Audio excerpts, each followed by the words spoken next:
A+ vision news നിങ്ങൾക്കായി സമർപ്പിക്കുന്നത് Super Absorbent Poppy's Diaper. Sky Wave Water and Amusement Park, Kakkadampoyil, Valamthode, Malappuram. അപ്പോൾ നിങ്ങളുടെ ലക്ഷ്യം ഫുൾ A+ ആണോ എങ്കിൽ ഞങ്ങളുണ്ട് കൂടെ. Rockwall mountain retreat, Kakkadampoyil, Nayadampoyil. Sri Vivekananda പഠന കേന്ദ്രം, പാലേമാട്, എടക്കര. കോഴിക്കോട് കക്കാടംപൊയിലുള്ള ഏഡൻ ഗാർഡൻ.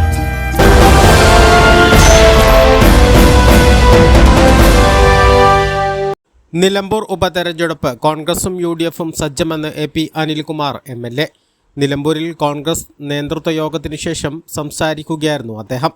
2016 നഷ്ടപ്പെട്ട മണ്ഡലം തിരിച്ചുപിടിക്കുന്നതിനാണ് മുൻഗണനയെന്നും KPCC രാഷ്ട്രീയകാര്യ സമിതി അംഗവും നിലമ്പൂർ ഉപതെരഞ്ഞെടുപ്പിന്റെ ചുമതലയുള്ള അനിൽകുമാർ MLA അറിയിച്ചു. സ്ഥാനാർത്ഥി നിർണയം ഒരു വിഷയമല്ല. തെരഞ്ഞെടുപ്പ് പ്രഖ്യാപിച്ചാൽ ഉടൻ തന്നെ സ്ഥാനാർത്ഥിയെ പ്രഖ്യാപിക്കും. KPCC നൽകുന്ന ലിസ്റ്റ് പരിശോധിച്ച് ഹൈക്കമാൻഡായിരിക്കും സ്ഥാനാർത്ഥിയെ പ്രഖ്യാപിക്കുക.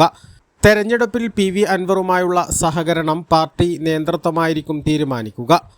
ഹൈക്കമാൻഡ് പ്രഖ്യാപിക്കുന്ന സ്ഥാനാർത്ഥിക്കായി UDF ഒറ്റക്കെട്ടായി നേരിടും. സ്ഥാനാർത്ഥി നിർണയവുമായി ബന്ധപ്പെട്ട് നിലവിൽ ഒരു പ്രശ്നവുമില്ലെന്നും ആര് സ്ഥാനാർത്ഥിയായാലും റെക്കോർഡ് ഭൂരിപക്ഷത്തിൽ നിലമ്പൂർ മണ്ഡലത്തിൽ വിജയിക്കുമെന്നും അദ്ദേഹം പറഞ്ഞു. നമുക്ക് എല്ലാവർക്കും അറിയാം, സമയം നമുക്ക് തെരഞ്ഞെടുപ്പ് പ്രഖ്യാപിക്കാവുന്ന സാഹചര്യമുണ്ട്. അതുകൊണ്ട് സംഘടനാപരമായി ഓരോ നിയോജകമണ്ഡലത്തിലും ഓരോ പഞ്ചായത്തിലെയും പ്രവർത്തനങ്ങൾ കൂടുതൽ ശക്തിപ്പെടുത്തി മുന്നോട്ട് പോകുന്നതിനെ കുറിച്ച്, അതോടൊപ്പം തന്നെ UDFന്റെ തീരുമാനപ്രകാരം ഞങ്ങൾ വോട്ടേഴ്സ് ലിസ്റ്റിൽ പേര് ചേർക്കുന്ന കാര്യങ്ങൾ ഉൾപ്പെടെയുള്ള കാര്യങ്ങൾ നേരത്തെ ആലോചിച്ചിരുന്നു. അത്തരം കാര്യങ്ങളൊക്കെ ഒരു വിലയിരുത്തലും പഞ്ചായത്ത് തലത്തിലുള്ള ഏതെങ്കിലും സംഘടനാപരമായ പ്രശ്നങ്ങളൊക്കെ ഉണ്ടെങ്കിൽ അതൊക്കെ ചർച്ച ചെയ്യുന്നതിന് വേണ്ടിയാണ് യോഗം വിളിച്ചത്. എല്ലാവരും ഒറ്റക്കെട്ടായി 2016 നഷ്ടപ്പെട്ട നിലമ്പൂർ നിയമസഭാ നിയോജക മണ്ഡലം ഒരു സാധാരണ വിജയമല്ല, ഒരു വലിയ ഭൂരിപക്ഷത്തോടു കൂടിയുള്ള ഒരു വിജയത്തിലേക്ക് നീങ്ങുക എന്നുള്ളതാണ് എല്ലാവരും ഇവിടെ മനസ്സുകൊണ്ടും പ്രവൃത്തി കൊണ്ടും ആഗ്രഹിക്കുന്നത്. ആ ഒരു തീരുമാനം തന്നെയാണ് ഇന്നത്തെ യോഗത്തിൽ ഉണ്ടായിട്ടുള്ളത്.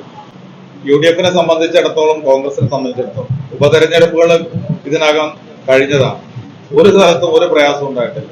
വളരെ പെട്ടെന്ന് തന്നെ തെരഞ്ഞെടുപ്പ് പ്രഖ്യാപിച്ച് കഴിഞ്ഞാൽ ഉടനെ UDF സ്ഥാനാർത്ഥിയെ പ്രഖ്യാപിക്കും. അതിനകത്ത് യാതൊരു വിധത്തിലുള്ള ഡിലേ ഉണ്ടാവില്ല. കഴിയുന്നത്ര പെട്ടെന്ന് തെരഞ്ഞെടുപ്പ് പ്രഖ്യാപനത്തിന് വേണ്ടി ഞാൻ കാത്തിരിക്കുകയാണ്. LDF ആരെ സ്ഥാനാർത്ഥിയാക്കിയാലും അത് തങ്ങളെ ബാധിക്കുന്ന പ്രശ്നമല്ല. കഴിഞ്ഞ 9 വർഷം നിലമ്പൂരിനെ പിന്നോട്ട് നയിച്ച പിണറായി സർക്കാരുകൾക്ക് എതിരെയായിരിക്കും മുഖ്യമായും പ്രചരണം നടത്തുക എന്നും അനിൽകുമാർ MLA അറിയിച്ചു. കഴിഞ്ഞ 8.5 വർഷം MLA ആയിരുന്ന PV അൻവറിനെ ഒപ്പം നിർത്തി നിലമ്പൂരിൻ്റെ വികസന പിന്നോക്കാവസ്ഥ എങ്ങനെ തെരഞ്ഞെടുപ്പ് പ്രചരണമാക്കുമെന്ന ചോദ്യത്തിന് അനിൽകുമാർ വ്യക്തമായ മറുപടി നൽകിയില്ല.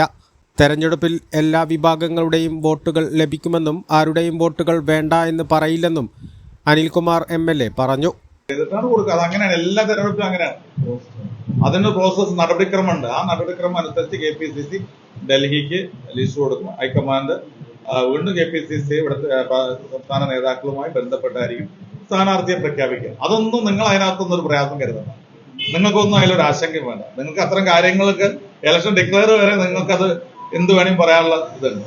പക്ഷെ അതിനുശേഷം കോൺഗ്രസ് അതിന് നടപടിക്രമങ്ങൾ എത്രയും പെട്ടെന്ന് പൂർത്തി ചെയ്യും. അവരാരെ വേണം ഏത് രീതിയിലും വന്നോട്ടെ.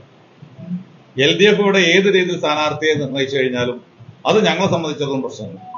ഏത് സ്ഥാനാർത്ഥി വന്നു കഴിഞ്ഞാലും ഞങ്ങളെ സംബന്ധിച്ചിടത്തോളം, ഞാൻ പറയുന്നു, UDFനെ സംബന്ധിച്ചിടത്തോളം നിലമ്പൂരിന്റെ ചരിത്രത്തിലെ ഏറ്റവും വലിയ ഭൂരിപക്ഷമായിരിക്കും ഈ തെരഞ്ഞെടുപ്പിൽ ഞങ്ങൾക്ക് ഉണ്ടാവുക എന്നുള്ള കാര്യത്തിൽ യാതൊരു തർക്കവും വേണം.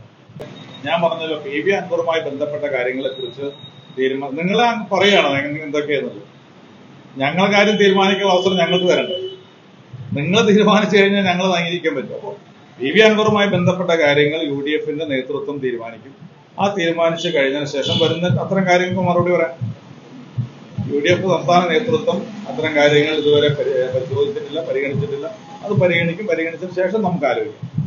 സ്ഥാനാർത്ഥി ലിസ്റ്റിൽ ഇടം നേടാൻ സാധ്യതയുള്ള KPCC general secretary Aryadan Shoukath, DCC president VS Joy, Nilambur ഉപതെരഞ്ഞെടുപ്പിന്റെ ചുമതലയുള്ള KPCC general secretary Soni Sebastian, KPCC general secretary VK Saleem, Nilambur block Congress president Paloli Mehaboob, Edakkara block president Babu Thadathil, NA Kareem, VA Kareem, A Gopinath തുടങ്ങിയവരും നേതൃത്വ യോഗത്തിൽ പങ്കെടുത്തു.